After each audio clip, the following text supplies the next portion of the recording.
This video is sponsored by Dwight Street Book Club. My heart. My heart. No, really, guys. My heart.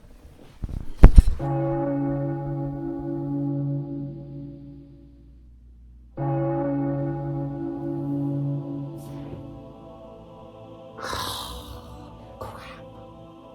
Not again.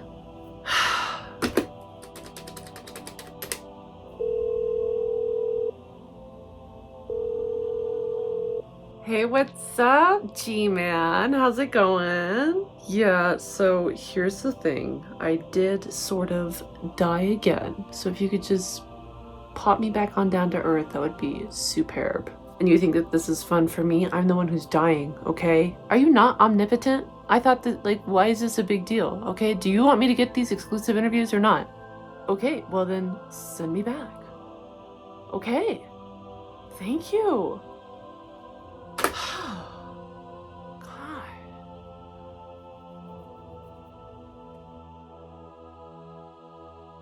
Oh, well, howdy there, production designer on Interview with the Vampire, Mara LePere-Schloop. How are you? I'm sorry. Who are you and how did I get here? You know, I find it's best just not to question these type of things.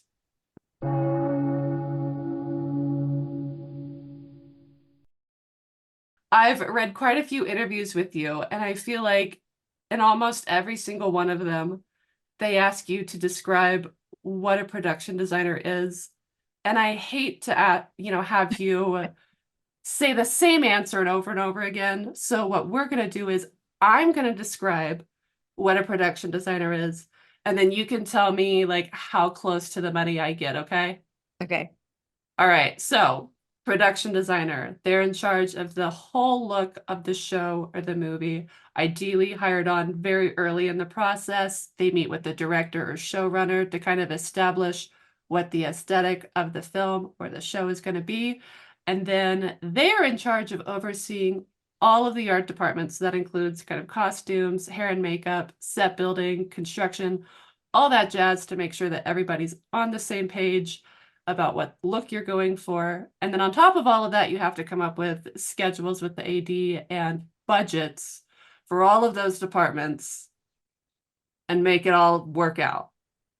Yeah, you pretty much nailed it. And I think every project is a little bit different. So our involvements with the various departments can change and vary. But I think, basically we're just kind of facilitators and communicators. And there is a lot of creativity that goes into it, but I think a lot of people don't realize how much management there is in this job and in the art department in general, because there's hundreds of artisans making all the things that create the elements of the show and the production. And in any given day you may have 10 to 20 sets, or maybe that's an exaggeration. You may be shooting on a variety of different sets. And, it's like planning multiple weddings every single day for several months. And so it's a lot of logistics on top of being creative. Yeah. I mean, my first question for you is how do you stay sane? Like, is it yoga, meditation?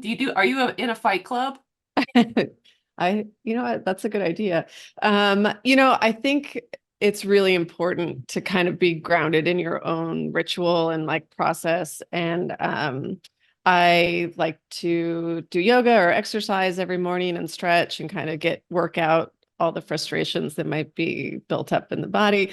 And I also am pretty good now, a little bit further along in my career, at being able to turn it off and realize that stepping away is just as important as being invested. And so, at night, going and having a dinner or a drink and not talking about work as much as you can, or, going to a movie or going to a museum or doing something so that you're keeping other cylinders firing whenever possible. It's hard to do, but I do think it's really important to take care of yourself in the midst of these crazy projects. Yeah. Yeah. Stimulating other parts of the brain Yeah, for sure. and maybe throwing a quick jab at somebody in the face. Yeah, I really think I could get into it. I won't undervalue as well. I have 3 dogs, and I think animal therapy as well is pretty great. And when we were in Prague last year, I brought one of them, Petunia, and just having dogs running around the office all the time brings some brevity and joy to everything. I mean, yeah, it's hard to like be mad and stressed out when you've got a puppy like smiling and grinning at your face. Totally. So going back in time a little bit, you're a longtime fan of, Anne Rice's original book. I watched a panel discussion where you even partially credited her to your marriage with your husband. You've lived in New Orleans for like over 20 years now. When you heard that this show was being made and in New Orleans to boot, were you like, I have to be a part of this? Like, how did your involvement in the crew begin? Honestly, my initial reaction was honestly that I didn't want anything to do with it, because it was that, I had loved the books growing up, and, Anne is such a fixture in the community, or she was in the community here. And historically, in cinema and television, I haven't felt like people have done a great job of capturing the city and New Orleans and kind of the spirit and what I love about this place. And so in the beginning, I was like, you know what, I don't want to even disappoint myself by not being able to pull off what I envision the best version of this could be. And but then the more I thought about it, I was like, man, but I'd be really pissed if I watched someone else do it. You know what I mean? So Yeah. by the end, it was like, you know what, I think it's worth giving it a shot and trying to be loyal to the things that I do love so much, and really try to tease out the best version of what it can be. Even if it's never going to be the thing in my head, it's going to be as close to it as I can get to it. Yeah. I mean, I feel like you smashed it out of the park, honestly. And I think having like someone who is local and being able to hire on local crews and stuff like that to kind of, you have a real sense of what makes this city, different from any other city in the world. Yeah, well, and it really was so special getting to work on the first season in New Orleans. And I think for all the crew, it was a real love venture. It's a passion project, and getting to see people really, again, there's so many times in any regional filming market where you go and you're shooting in a place, but you're not getting to capture that place as it is. And so to be able to have this kind of like love letter for all of us to New Orleans, and to put it in its best light and in the way that we all kind of feel it and sense it was really special. So when you were reading the script and coming up with your vision for the show, did you have any like particular maybe quote from the book or just visual that you had in your mind that like, this is the image and the feeling that I want my show to evoke in the viewer? I think Anne does such a great job of evoking a sense of place in the especially in the first book with New Orleans, and it's a sensory experience. You can almost taste it and smell it. And I think that to me was the challenge, was to not just have this two-dimensional medium of television through which we're expressing something, but to really help the audience like feel like they're diving into that world as much as we can. And considering, there's a really great movie called Perfume, and it's about a serial killer, but he's obsessed with smell. And they did Yeah. such a great job of, he's walking around the streets of, I want to say like medieval London or Paris, I can't remember, but he is looking at all these things, and it's like decaying rotten fish, and the smoke coming up from cooking meat and things like that. And I think that for me has always been like trying to capture that type of imagery when you're trying to sell a place. And so, really being mindful of not over stylizing period, but getting those details and getting, the kind of the stink and the textures of the place and time is really something that I'm drawn to as a designer. I remember reading an interview with Rolin when he was discussing, the potential for making a show with AMC. And he said, when they were in initial talks, he wanted to do a love story that had a strong design element to it. So, I'm sure as a production designer, that's a dream to hear, but, there's also the reality of having to actualize that goal. What were the conversations that you and Rolin had in deciding what, the aesthetic of this over the top yet grounded, melodramatic, fucked up gothic romance was going to be? Yeah. Honestly, when you asked in the beginning if I was immediately excited about doing this project, I went through that personal roller coaster of whether or not I wanted to do it. And then I was like, well, let me also get a vibe check on the filmmakers involved. And my initial Zoom with Rolin, he was like, I've been working on this for 2 years and it's like, it's in my head. And I was like, well, great. I'd love to hear your thoughts on, the world building and, like, do you envision this to be more stylized? Is like, what's your take on its representation? And he was like, I haven't really thought about it. And I was like, what? And he went on, it was like the worst sales job I've ever witnessed. And Mark Johnson was also on the call. And Mark Johnson and I laugh about this now because we're like, Rolin Jones is this like single-handedly attempting to like ruin the series by being the worst salesperson for the series. Oh my God.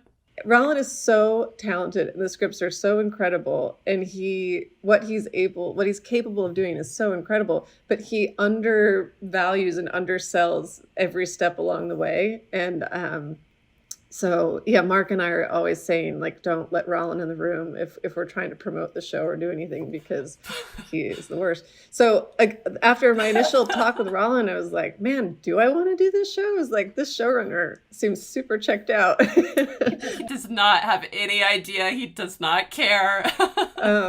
But then when they brought on Alan Taylor to direct the first couple of episodes, Alan and I had worked together on a movie a few years before, and I was a big fan of his. And I think Rolin is very wise at empowering people, putting people into positions to bring the best out of the productions that he works on. And so whether that's in casting or the crew that he's hiring, he really puts people into positions to amplify the words that he's got on the page. And I think he past that kind of initial downplaying of what a talent he is, a lot through the process, he is a really great kind of a compass to check back in with all the time. Rolin is always gonna course correct if we're veering in the wrong direction, but he never is, kind of a dictator pushing things in a certain way. I think he likes to see how the process can generate,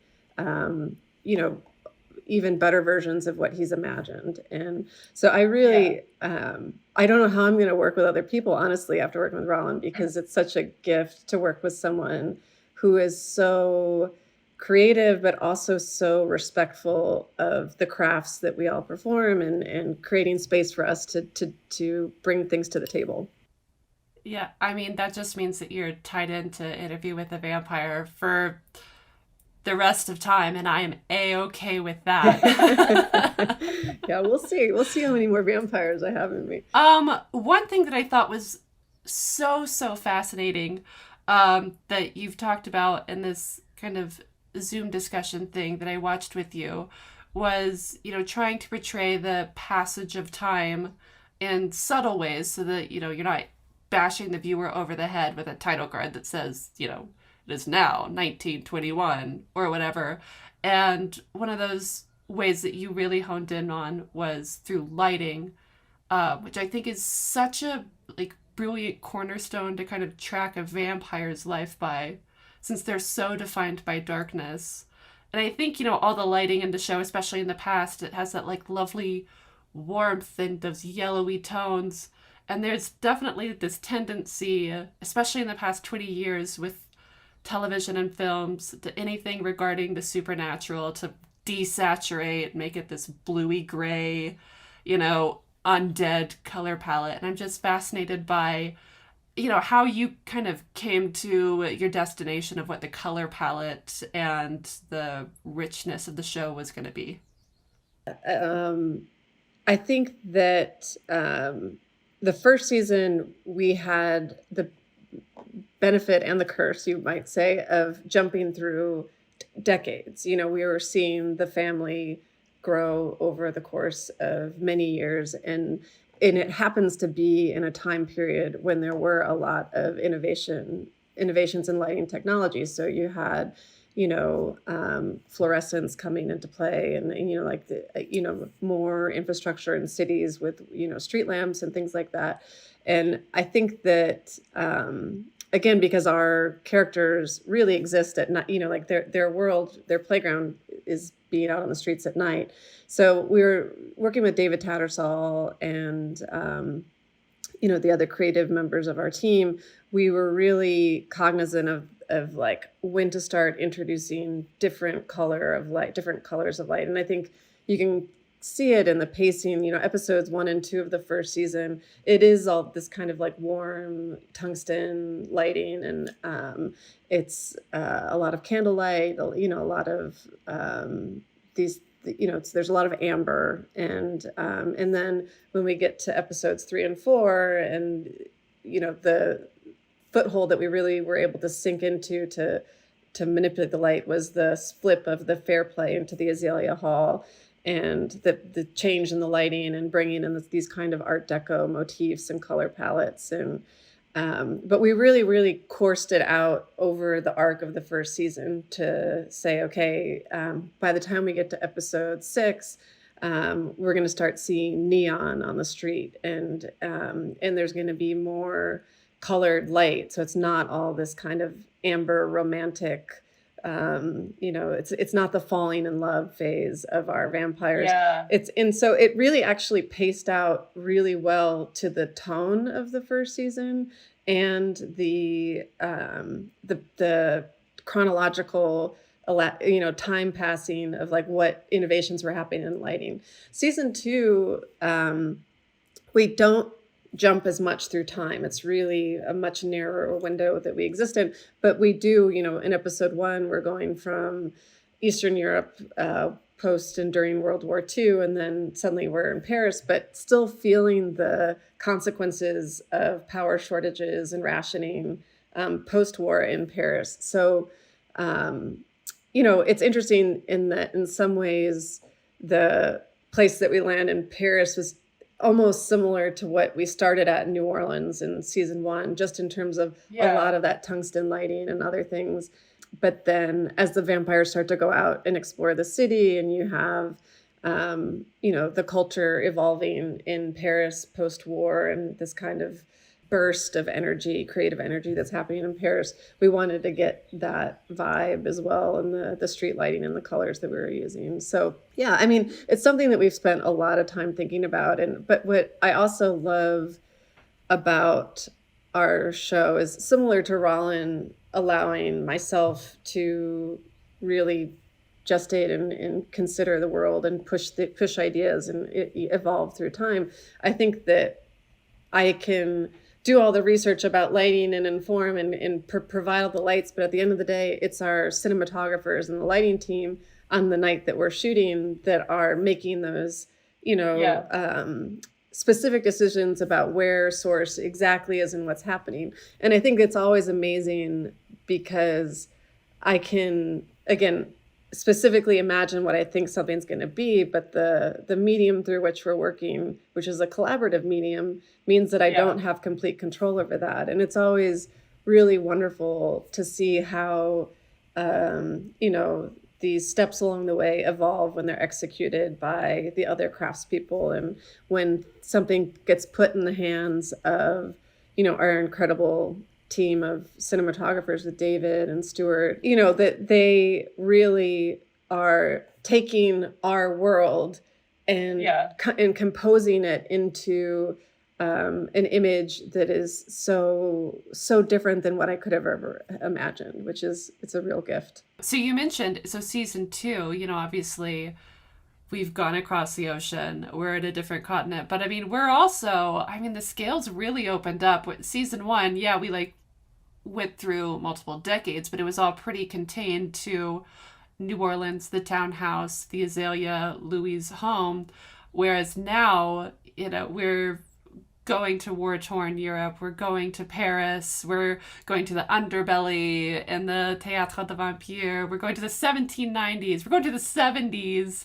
I mean, hey, did you like get to sleep at all, like leading up to filming with doing all the research on all of these different time periods and locales? I mean, you don't, sleeping's not really, we all kind of become vampires through this, but I will say that my favorite part of the process of any project is early days when you first get the scripts and you're having these initial conversations. And it's really the time I'm able to, by myself, dive into research and start to kind of build the armor through which every decision down the road is you're able to make in a more concise way. And, you know, it's so important to be on solid ground by the time any hiring even happens, because things are so rapid fire and it's so crazy along the way that you really have to have a strong sense of like generally where you're headed and what the direction aesthetically that you're trying to achieve is going to be. I do. So you kind of knew with season 1 that season 2 was a guarantee, since AMC decided to split what was going to be season 1 into 2 different seasons. Do you feel like kind of having that leg up and knowing that, okay, I've got to start preparing for a next season was helpful, or was it still just like a free-for-all of trying to figure out what you're going to do? Well, what's interesting is originally when I signed on to the project, and up until in a few months in, the whole first season was going to be a consolidated first book. So all of this season was originally in the outline for season 1. So it was like 4 episodes in New Orleans, and then episode 5, they go to Eastern Europe, and then the last 3 episodes were the Paris Coven. And so when I signed on last year, we were only going to shoot half the season in New Orleans, and then we were going to move to Paris. So at the time that research started, and so, you know, when that initial kind of gestation period of season 1, I was working on initial conceptual design stuff for the theater and thinking about what the space could be. And so that seed had been planted for quite a while in my brain. And honestly, that was what I was most excited about for season 1, was getting to the theater. So it was a longer gestation period in that way, and that, you know, the arc of the book, you know what's coming. And I think I knew that I was going to have to do the second season just to kind of fulfill that arc, and to get to do the theater, which was just such a huge part of why I loved the book, and even the film. You know, I think they did such a great job in the film with the theater. And so again, it's like, as a designer, when you have this amazing kind of foundation of the story to work off of, it's both daunting and exciting just to figure out how you can pivot and do something a little bit different, but still honor what made these foundational things so incredible for the fans. So I read that, you know, your first kind of draw to production design, set design, was when you went to see a theater production when you were in elementary school. Did it feel full circle for you this season to be able to then design the Théâtre de Vampire? Well, I grew up in Detroit, and there was this amazing youth theater. There still is. It's still around, called Mosaic Youth Theater of Detroit. And they have a technical theater department. And so from the age of 11 and on and off till I was 18, they did this immersive training in every aspect of set design. So the actual designing, but then the lighting design, stage management, all the elements of theater. And honestly, I think I always thought that's probably what I would do. It was just such a fun, great world to be in. But I kind of veered into architecture in school, and I think thought that that was maybe a more practical, serious version of what it was. And I think that doing what I do now in film and television, it's a really happy medium of architecture and theatrical design. And you're absolutely right. This was this kind of homecoming of the origin of why I initially was into design, and being immersed in that theater kid culture. Having the whole Coven hanging around our theater set all the time was just so fun and amazing. And one thing from season 1, when early conversations with Rolin Jones and Mark Johnson, when I was asking, what's hard and fast, like what are the things that we really need to keep in mind when we're thinking about this season. And when we talked about the theater, there were 2 things. One, Rolin had worked with a theater company, or I think he hadn't worked with them yet, but he had seen this theater company in London called 1927 that did interactive projections into their design, into their work. And the other hard and fast was, he was like, Ben Daniels is going to be Santiago. And that's literally probably one of the first 5 conversations I had with Rolin, and that was years ago. But it's funny looking back on that now, because it's so hard with the scheduling and timing of television to make things really come through. But the fact that after all is said and done, we got Ben Daniels, who is the most incredible Santiago, and that we were able to work with 1927. And for me, that was such an incredible collaboration in the design world, to be able to figure out the plays within the play within the play of these productions, and to get such a magnetic, incredible added component with the projections. And I mean, I've never seen anything like that. I didn't know this type of stuff exists. It's so cool. And I'm so glad you brought that, because I was going to ask, how did you guys come across this theater company? And, what was that collaboration process like, coming up with everything? Amazing. And I would tell everyone who watches this, go do a deep dive, go to the 1927 website, and they have a lot of their performances archived, and you can watch them. They're just amazing. And 2 of the key founders and members are part of our coven. They're actually actors in our play. So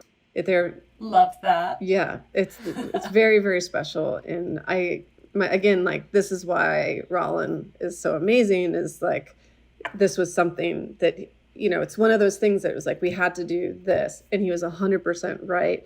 And then around that, just allowed 1927 and the art department to really flesh it out and make things fun and have a good time with it, which was great. Yeah. So the Théâtre de Vampire, it's, kind of like the big set piece for this season, and it's heavily influenced by the Grand Guignol theater.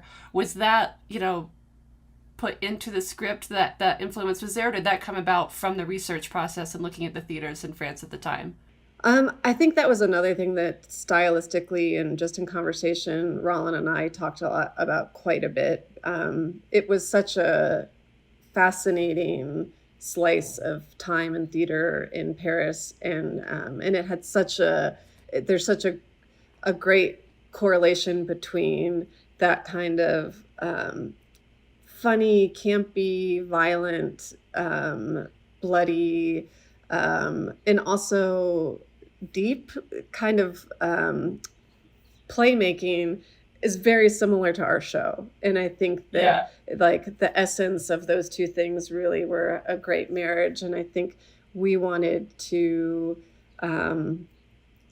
as much as we could, pay homage to the Grand Guignol. And so we use their address as our for our theater, and there's references in the signage that we produced and in the posters, and there's a lot of allusions to that company, and I think that as well in what we did with 1927 with producing and curating the plays, there's a lot of influence there as well with the special effects and the blood and all of that stuff. So yeah, I mean, it's always great, I think, when you can work on projects that embed these historic elements that if I was a fan, this would be such a great dive to go into now. There's some really great books on the Grand Guignol, and the photos are amazing. But it also doesn't need to go any further than just enjoying an exciting visual. I think that is a sign of a great show, which is like, you don't feel like you're eating your veggies, but we secretly snuck them in a little bit. It's a little bit of broccoli and cauliflower rice in there. Let's transport you, Mara, back in time to like the 1930s and 40s. Would you be in attendance at the Grand Guignol Theater? Oh yeah, I think so. When I was in high school, we were definitely like going to Rocky Horror at midnight and dressing up like Meatloaf and doing, like I would 100% be a Guignol and getting covered in blood. You wanted the ones at the very front with the umbrellas. Yeah. I mean, I live in New Orleans. Basically, any chance we have to dress up and be irreverent, we will do it. So yes, I'd be there. And I have to ask, of course, because obviously, like, one of the most iconic pieces of this theater are these dual angels behind us. And before the show came out, this one's obviously holding a skull. I, and probably plenty others, were having trouble discerning what Lefty over here was holding. As you can see, I thought it was a horn, but it is not a horn. Can you tell us? It's a baby. It's a baby. And everybody on set was very cool about this angel holding a baby, right? The amazing, wonderful thing about working in Eastern Europe is the craftsmanship is like unparalleled. The things that you're able to build and do, you're just working with artisans that are at the top of their game, because it's just been generational. There's so many people that work in plaster and wood and sculpting. Yeah. And we worked with this incredible, just amazing sculpting company that did a ton of different work for us. They built a lot of our coffins and all of our kind of like weird, custom, crazy things. But so they had a woodworker who carved these out of wood. These aren't foam; these are actually carved out of wood. Wow! And we were going back and forth about what they were holding and what they were doing, and I wanted to leave it to Rolin, with like what the final verdict was. But we were giving him lots of different options of what it was, and Rolin is the one that decided to do the baby. Of course it was. His fucked up little mind. Right. And I think when we told our very Catholic wood sculptor what we were doing, I don't think he was super happy about it. So we had a second artist sculpt the baby. But no, I think that anybody on the set, anyone that signed up for this crazy project had to know that there was, dancing around sensitive topics and issues. But I think that everybody embraced it as much as they could. Embrace it. I can't believe those were sculpted out of wood. Please tell me that, like, are they in your house somewhere? Did someone take these? Well, I will say some things are on hold for potential future things, and not to say that there's necessarily anything set in stone, but these were some of the things that were put on hold. Okay. As long as they weren't like chucked or anything like that. No. These little babies are somewhere. They're in it's like Raiders of the Lost Ark. They're in a crate somewhere in a warehouse. If nothing else, I'll put them up in my apartment here. They'll go great with my porcelain. Okay, perfect. Now we've switched gears. We're in Europe. How did you decide upon Prague as a substitute for Paris? And then, what are the kind of different challenges in having to substitute a city for another city versus having, like you had in season 1, where New Orleans is just there? The reality of any production these days is we're, budget at the end of the day is going to drive so many decisions, and it's going to inform so much of what we do. And so there are, a fairly repetitive refrain of cities that have film incentives and also available stage space and all of those things. So, when we initially were looking at Europe, we looked heavily into Spain. Of course, we were always kind of eyeballing Paris from afar and wishing we could do the whole thing there. And then various cities in Eastern Europe. And I think that, the reality is of kind of these stand-in cities, we jokingly called Prague Paris. And I think that of the cities that we looked at, what it could do is, knowing that we're shooting all at night, there's a lot of things you can get away with. But I think that one of the big things is Paris, the general, the abundance of Haussmann buildings and the kind of neutral stone color in stucco that exists around the city. It's a fairly neutral city. There's not a lot of color in the apartment blocks and the things that are happening. And the mansard roofs are pretty common with the Haussmann buildings. So there's some architectural things that it's like we were looking for the kind of squinty Monet version of that, where it was plausible that it could be the same place. You just wouldn't know necessarily specifically where in the city you were. And then we knew that beyond that, we could then, with our backlot build, be much more specific and really kind of honor the colors and specificity of Paris with our build. So Prague was a really great stand-in for, our scooter driving, and for a few of our, like Louis and Claudia's apartment was a location in Prague. And, there were a few things that we knew, okay, we can let this be kind of a general vibe of Paris, and then we'll utilize the Parisian unit to get more specific and let our builds inform it in a clearer way. But Prague, I think of every place that we looked at, I think it was the best option by far of a stand-in for Paris. And you have the advantage of these incredible craftspeople and crew, and like really talented people that are at the top of the industry. So, does that mean it was all perfect? No, there's complications anywhere you go, but I think we were pretty lucky to land there from just the aesthetic point of view. Which do you prefer, goulash or gumbo? Ooh, definitely gumbo. Definitely. I mean, it's hard to beat a good gumbo. Yeah. Was that a bummer for you, going from season 1 where you can like go home at the end of a long night versus now you're like got to go to a hotel or something like that? Yeah, I season 1 was the first time I've worked in New Orleans from home in several years, and it was a real gift. But I think that there's pros and cons to everything. I think that when you work at home, you also feel more obligated to be present and be home and like do all the things you normally would do. Whereas when you're working away, you can kind of zone out and really focus on the project. So, unfortunately my husband can travel, and I was able to bring one of the dogs. So it was a great adventure. You mentioned, Louis' apartment and Louis and Claudia's apartment and everything like that. And I just adore all of the living spaces. I mean, I think the townhouse from season 1, I want you to come to my apartment and help me make an exact replica here.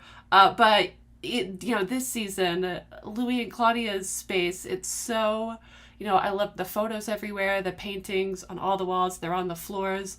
It's just, you get the sense of like the openness and how Louis is really literally throwing everything at the wall, seeing what sticks and trying to find himself. And same with Claudia. And then too with like the théâtre, all in the, coffin room, dressing room, the little details on all of their mirrors and everything like that. How do you, approach getting into a character's head and deciding, okay, what do they live like?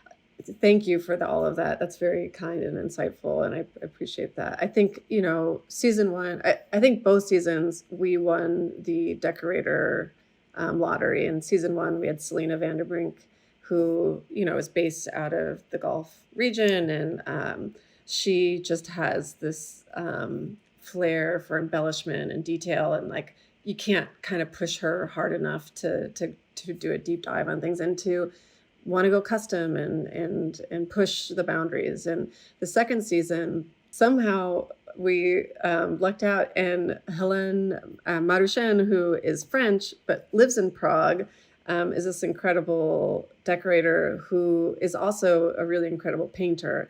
And Hélène really is just such a sensitive, thoughtful, incredible artist. And with both of them, for me, getting these scripts and kind of diving into them, or any script in general, character is so important for me understanding like the arc of where someone's going.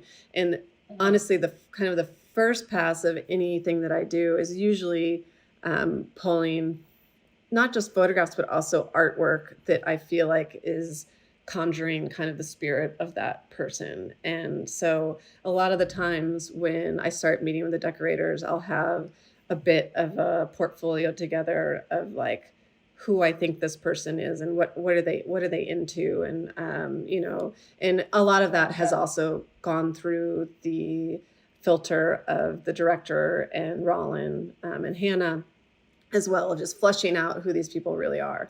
And with Louis, the benefit of the first season, you had the townhouse, but you also had his family home, and you also had the brothel. You had the transition to the Azalea, which is his design. Yeah. And then you also had Dubai. And I think that those were some of the first conversations, and I drove Rolin absolutely mad because I was like, who is the decorator? Is it Armand or Louis? Because in knowing like the arc of this and like what was happening, and we would just go back and forth and back and forth. And I was creating this whole like itinerary of like where Louis had traveled and his influences and like what was going on. And I will say, kind of at the end of the day, it's like it's both of them. That Dubai set is really informed. A lot of the artwork, I think,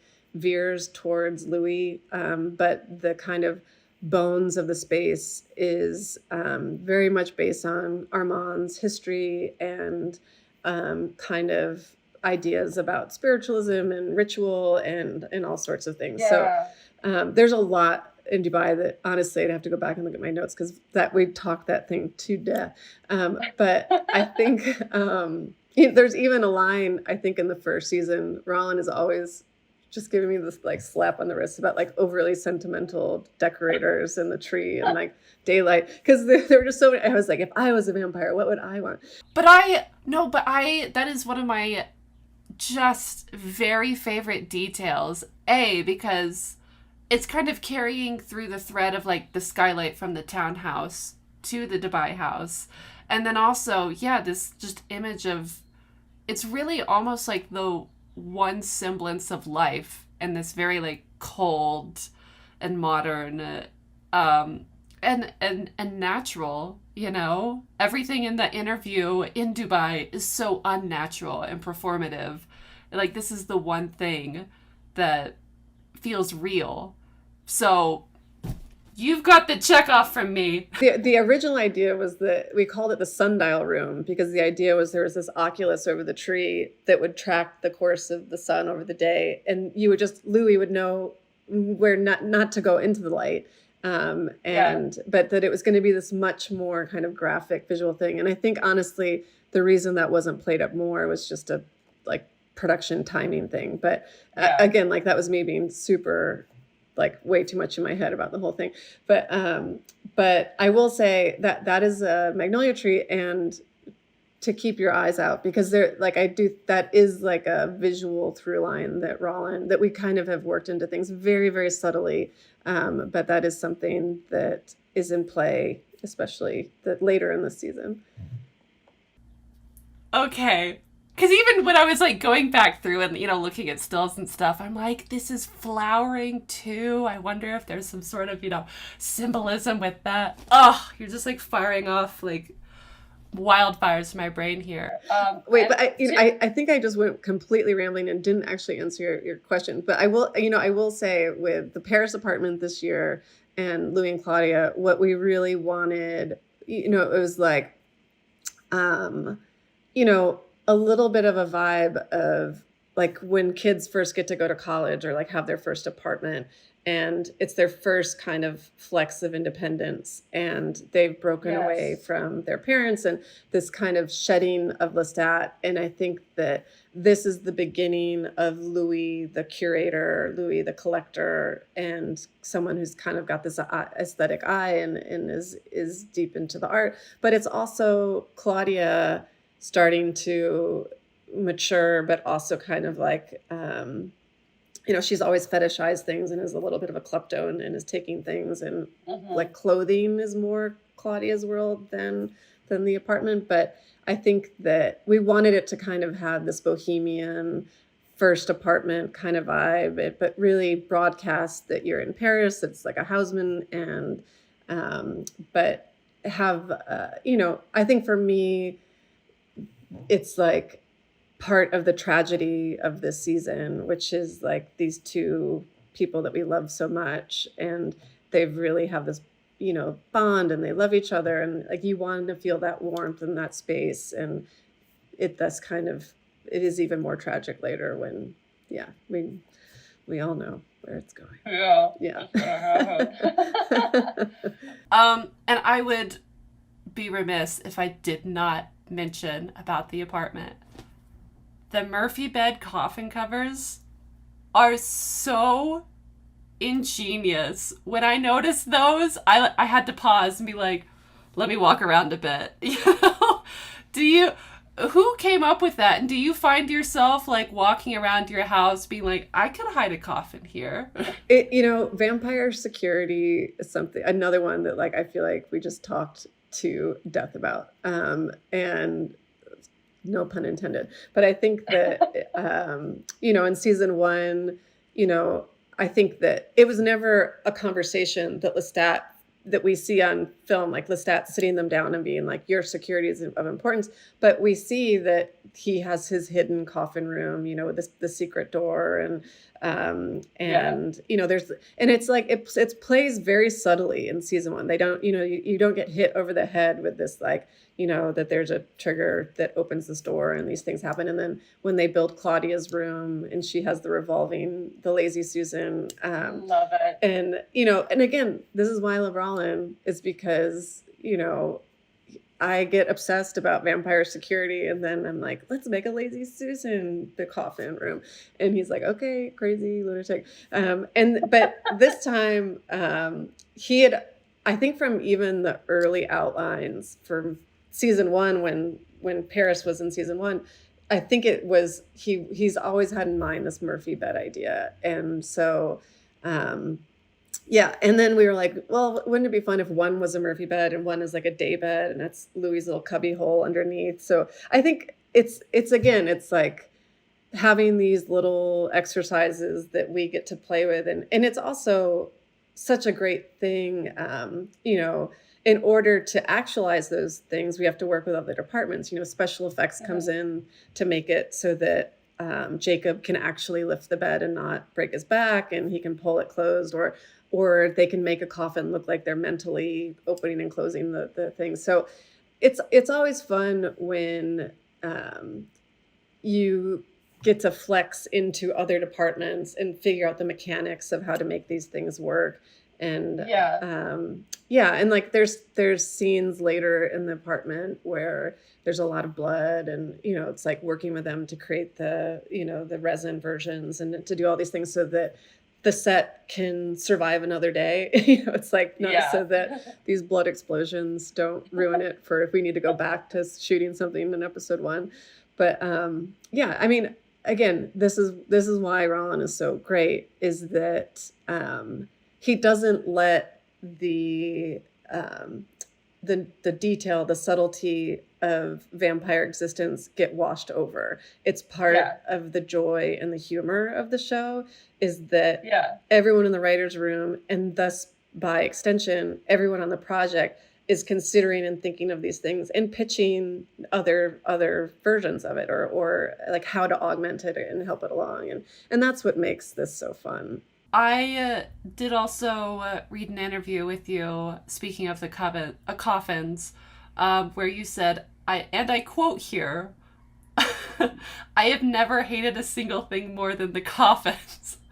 And then season 2, the number of coffins grows exponentially. Have you found a middle ground with them, or are they still enemy number 1? No, I hate them. I really hate them because and it's a hatred born from concern of safety. You know, it's like when there's an element that we're responsible for, that an actor is directly working with, and you know, and when it's slowing down shooting, or it's difficult to use, or potentially dangerous, you know, and I'm on set, it's just like, you're just like, oh my God, it's so cringy and horrible, because you just want it to be perfect and to function.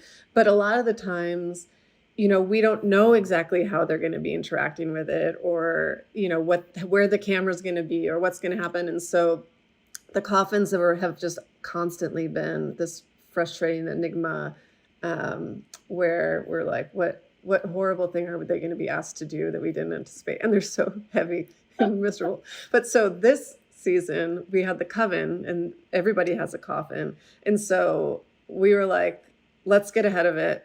Let's build them and get them motorized from the get-go. You know, like, we're going to anchor them into the floor. Everything's going to be great. And I don't know if this is because Rolin was gun shy from season 1, but then he never wrote them getting in and out of the coffins. And it was like, Rolin, they're eventually we'll see some of it. But okay. But it is funny. The coffins are a curse no matter what. Yeah, I remember like watching an interview too, where I think Sam was like left in a coffin or something. You're like, he's fine. He's in his natural habitat there. Well, I have a lot of really great photos in the art department from season 1, where we were trying to figure out like the perfect size, knowing that Louis and Lestat were going to sleep together in one coffin sometimes. So we were trying to find like the perfect size that wasn't too big, but like perfect for cuddling in a coffin. Mm-hmm. And so there's lots of pictures of people in the art department and cardboard versions where we were making sure it was appropriate. I think those pictures should be released. we got to see them. Dude, we'll see what we can do. Has this ruined coffins for you? Have you like put in your will, I swear to God, if you put me in a coffin, I'm gonna haunt you? Yeah, and I had to get into a lot of the coffins as well, and like just to test them out and see. And yeah, don't want to be in a coffin. Don't want to be in a coffin. Yeah, I don't think I've like figured out what my final wishes will be, but it's definitely not buried in a coffin. You're like, dude, chuck me in the Mississippi before you do that. Yeah. So another like little detail that, I mean, I didn't even realize till I read this article yesterday, is that you carried over this idea from the books with the theater of the murals on the ceiling and everything like that. And obviously, you know, we've bumped up the timeline and everything from the books, so you can't always do like a 1-for-1, you know, getting exact details right. But, you know, how often are you kind of referencing back to the book to see what kind of details you can pull and infuse into the show? I mean, I think as much as I can. And like usually at the beginning again of the season, it was like doing a deep dive and kind of really examining certain passages of like what struck me and what would be a great thing to kind of carry through. And I think in the books, that first experience of Louis and Claudia going to the theater and then going down into the crypt and meeting the Coven, and like it just this like it's always been something that was just so visual to me. And so obviously there's a lot of interpretations in our version of this, and it's a different timeline, different time period. And we wanted to go with this more kind of industrial turn of the century space, and the concept being that they switch theaters at some point, and so, but there were still elements of it that we wanted to, or I wanted to get in. And it's funny because we, created these backdrops that are allusions to the murals that are listed in the book, and we made kind of our Théâtre des Vampires version of them. So they're like, slightly more whimsical or dark or irreverent or like our version of them. But then there was never a lot of opportunities to shoot them. There weren't like a lot of moments to look up at the ceiling. So like literally every time a new director was going in the space, I was like, maybe I'd love it like a shot where they're staring up at the ceiling, and they're like, no, we don't want that. Maybe just Santiago just starts performing his flying and we pan up. Yeah, again, this is another one that I'm pretty sure I drove Rolin completely nuts about, because I was like, you have to write something so that we can see, like, that motivates them looking up. So I think there's like maybe one or two times you actually might see it. And but I think for me, again, like, and again, so much of what we do, you don't know what's going to, at the end of the day, be in the final edit or what's going to be caught on camera.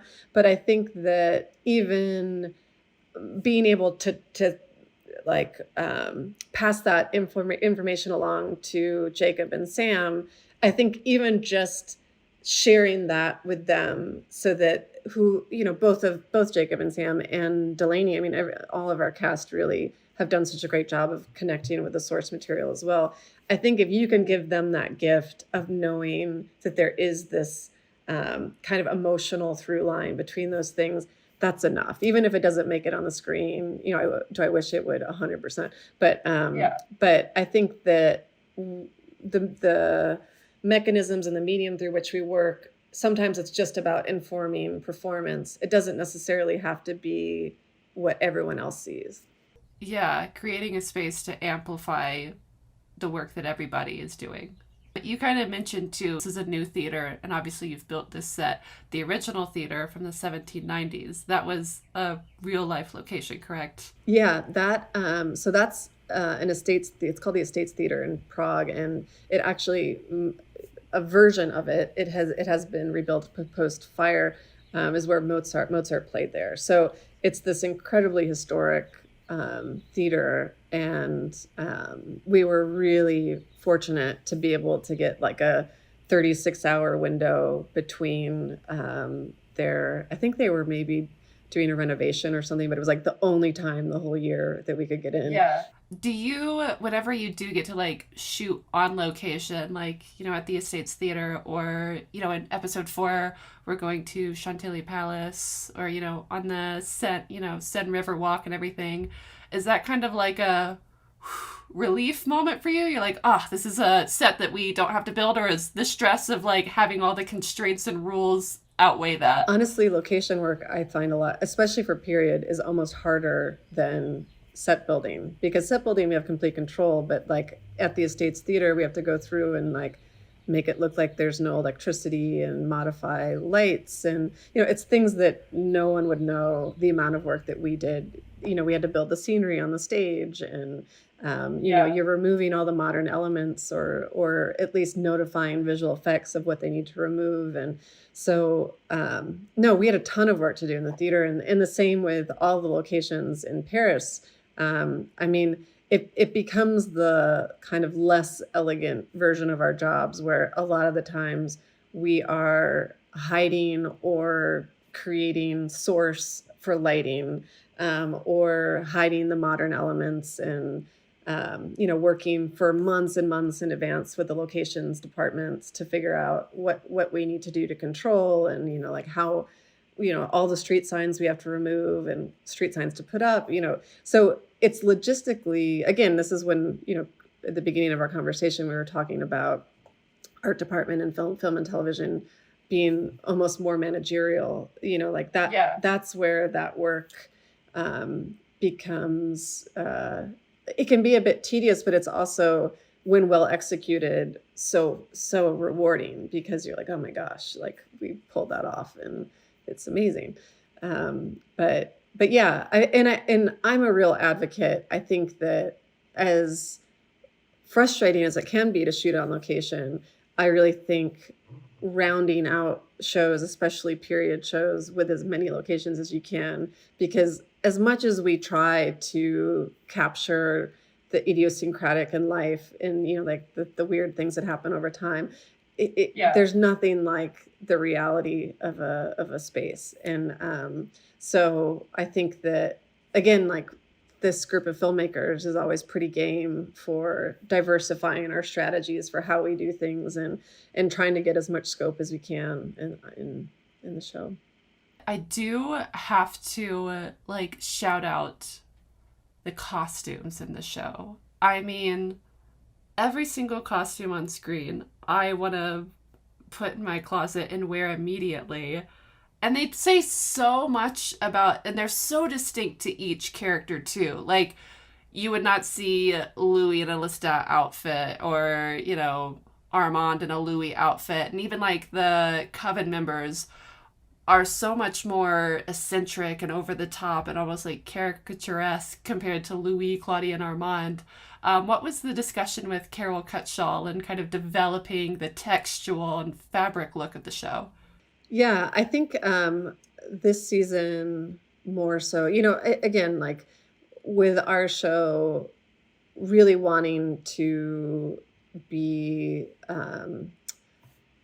kind of tied into the aesthetic journey. So in season 1, it was about kind of an amplification of sensory experience for Louis. So it was going for, you know, those initial kind of amber sepia lighting and a more subdued color palette with the fair play and like the world that he was existing in. And then when he becomes a vampire, it becomes much more kind of decadent, and we get into the jewel tones in the townhouse. And so I think that collaborating with the costume team on this, you know, with Carol season 1 and 2, it's like, it was really about, I think both of us like to work in a space where it's like, we don't want everything to be this completely embedded hand in hand, like this set correlates with this costume. It was like, this is who these people are.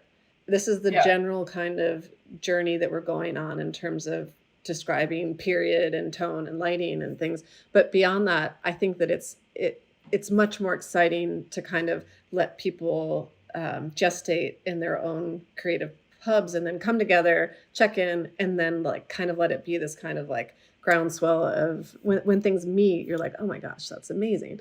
And I think with the Coven this season, this is another one that I drove Rolin and Hannah completely nuts with. But because, again, with television, it's so hard because casting is happening sometimes right before you're shooting something. But we're working months in advance. And so, you know, I'm pressing them and I'm saying, you know, I want the bio of every Coven member. And Rolin is saying, I don't want to give you a bio until I've cast this person because I want to feed off of the energy of that person. Form the character. So, you know, there were some people that we had pretty early on that Rolin just knew that he wanted. And so we started with them. And then slowly over time, we ended up having this catalog of character bios, and we worked, you know, with costumes and hair and makeup and just fleshed it out with images of like who this person was. And like, you know, we knew generally when they were turned as a vampire and what their hobbies were. And, you know, I'm sure so there was someone in the writer's room who was like, either this is the funnest activity I've ever been given, or I really hate these people. Up at 2 a.m., like, Jesus Christ. And now another one, all 13 members of this coven. But it was so great for us because we'd have each of them printed at each of their stations in the set. And it was like, okay, you know, this person is into, you know, 12th century English literature and, you know, like is into, you know, like Fauvism or something. And so we then, anytime you can kind of give people the building blocks of like where you want to push something, but then let them fill it in with the walls and the actual textural details of the space. I think that's the best gift you can give to a team. And it's just like what Rolin allows us to do. It's like, here's some rough structure, now flesh it out. And so those bios and the images and the discussions about artwork and what they're doing would then become the roadmap for our set deck team and props team to fill it in with details. And it was just so fun over the course of, the few weeks before we started shooting the theater to go in there, and every time there's just like another layer of character. And and I think they had a lot of fun creating a lot of the old scenery and, working with things. And it was even down to, our hair department would let us borrow some of the wigs to put in as dressing at the vanities, even though they weren't in the scene. So it's just like such a fun exercise for everybody to dive into. And I think one of my favorite nights on set were shooting one of the scooter driving sequences, and it was actually all stunt drivers. It wasn't even our cast. So it was this like weird ragtag approximations of the Coven, but they're all dressed in their costumes. And it just was this like, this is the Marvel universe I want to see, is these like, like these are all the characters I want to watch all the spin-off series of, is all these crazy, wacky Exactly. People. Yeah. No, speaking of the character details, Egle, she makes her little fun vampire star charts and everything like that. And in my discussion with Delaney, we found out her birthday and her star sign. So I've now been tasked with finding out everybody's birthdays and star signs. Mara, would you care to share? Okay, my birthday. You don't have to give a year. Okay, my birthday was last week. It was May 21st. So I'm a Taurus Gemini cusp, which my husband says is just triple crazy. Happy belated birthday. Thank you very much. Back to the Dubai penthouse. Louis and Armand's bedroom. This like birdcage prison. It's amazing. But specifically, the headboard on the bed. Was that bought? Was that crafted? Where did that come from? What is that? Yeah, if there's any single thing that I could potentially divorce Rolin Jones creatively from, it's that he was so insistent that we add another room in the penthouse this year, and he was like, I really want this bedroom. So we spent, again, so much time agonizing him with like all of the like all of my theories about what the bedroom should be, and talks about all sorts of things, and it's in the show for like maybe like, I don't know, 2 minutes the whole season. Yes. And there's so much of that room we don't see. And his excuse is it just didn't evolve in the season, and we didn't need to go back there, which is fine. But I will say that bedroom was one of my favorite sets I think we've ever done. And if you could see the whole thing, someday I'll post all the pictures of the full room. Please. But it was such a fun set. But I think, again, it was like pulling off of general kind of design ideas of the apartment, which is pulling from various architectures of the East, and whether it's kind of, we pulled from a lot of kind of Zen retreat spaces from Japan, but then also almost Moorish architecture and things happening in the Middle East. But there's also a lot of ideas in there about sexuality and I won't go too far down that road because I'll let you can ask Rolin about it. But I think that for me, there was also this kind of concept of the relationship being a bit of a prison. And so those sliding screens that surround the space, the idea initially was that as we saw it over the season, they'd be opened and closed, that it was a more malleable space, and that was actually part of the concept for cinematography and for how we shoot the space. But what we end up seeing this season is very limited. There's literally only kind of one scene in that set.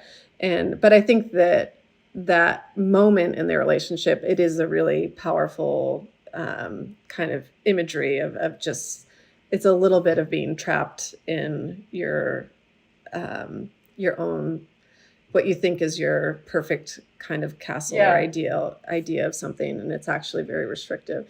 But so the artwork that's in that room was all, very considered. All of the artwork is very, very heavily considered. Like there's a lot that we, again, this is the benefit of working with folks like Selena and Helene, is they just like to go down the rabbit hole with me with thinking about how artwork can be informed by character, by place. There's Easter eggs in some of the furniture is from Czech modernist designers, and so we wanted to kind of put our fingerprint of where we were filming. But then there's a lot of Parisian artists as well, especially in the Paris department. But there's a lot of just kind of like considering imagery and its impact. And sometimes it's about the content of the image, but other times it's thinking about the journey of those characters and where they may have spent time, what's sentimental to them, and what's gone into these things. But we built the bed, and it's also carved out of wood, and it's the same sculpting team that did the angels. Wow. And again, they came and we built different maquettes and kind of different versions, but I wanted it to be kind of special and unique and a piece of art kind of akin to like their entire existence, but also have this, I think diving deeper into it, it's like things you could be tied off to, or that it's like up on that. that it's like, and it's that little bit of sexuality you're talking about there. Exactly. And like big enough that more than, the two of them could be in it. And Assad and I discussed that in our last little conversation. He even said that that's where everybody goes to have an orgy at the end of the day. So, but yeah, I think, there's things that we went back and forth about including in the set dressing of that room and in the San Francisco apartment, which we'll see in episode 5. And I don't think we put everything in there. We want, and a lot again wasn't captured, but drawing off of a kind of a larger context of who these people are and what they might be doing in their bedroom. Love that. Well, I thank you so much for chatting with me. This has been so enlightening, and it was really, really hard for me to not just start with the pilot and just be like, okay, so tell me every detail about this and every detail about this. But this has been so illuminating for me. What are you drinking? This is, since I'm not working right this second, this is tequila with a little bit of jalapeno syrup. What do you got? Hell yeah. I've got cinnamon whiskey. See, a little spicy ladies. And I just want to say, before we take this, I just want to say how much I appreciate you doing so much research about myself and the design of the show. It's very much appreciated. And I think I also just want to say generally to the fans, I can't tell you how many people DM me and with very, very specific questions about the show and insights. And I think that it's something that especially, I think I was always aware of that as a kind of concept based on my own appreciation of the material. But I think after season 1, really knowing how deep this fan base is and how in tune they are to the show and picking up on all these details. Season 2, I really try to drive it home with everyone. I was like, you don't understand how much this is going to be scrutinized. And we have to be very mindful. And I think also invested in what that means for people. And so I think, anyway, I want to say thank you to you and to all the fans for the appreciation and the love. And we feel it, and it's very kind. I'm glad you feel it, because honestly, I wish that I didn't have work and I could just keep talking to you for the rest of the day, because it's just literally every single detail. I've rewatched this show over and over and over again. And I know all the other fans have too. And literally every time we go for a rewatch, we just pick up on new things. And it's just all thanks to great craftspeople like you who are pouring so much love and passion into it. And it's, just so fulfilling as a viewer to like have a show that like loves us, I feel like, as much as we love it. So Cheers to that. Mara LePere-Schloop, here's to being shot through the heart by your brilliant production design on Interview with the Vampire. Cheers. Cheers.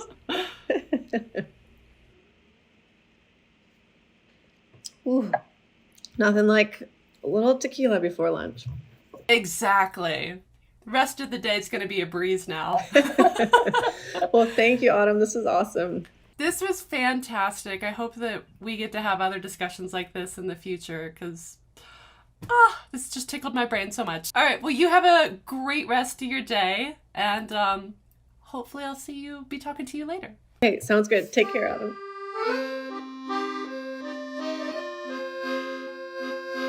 Well, he's not isolated. He's got real Rashid and his little minions, human Right. minions. Right. How can I forget about real Rashid? When the real Mirai's not MVP? around, they're all having a giant orgy together. So. Oh, okay. Another exclusive here. That's why the bed was so big. Damn.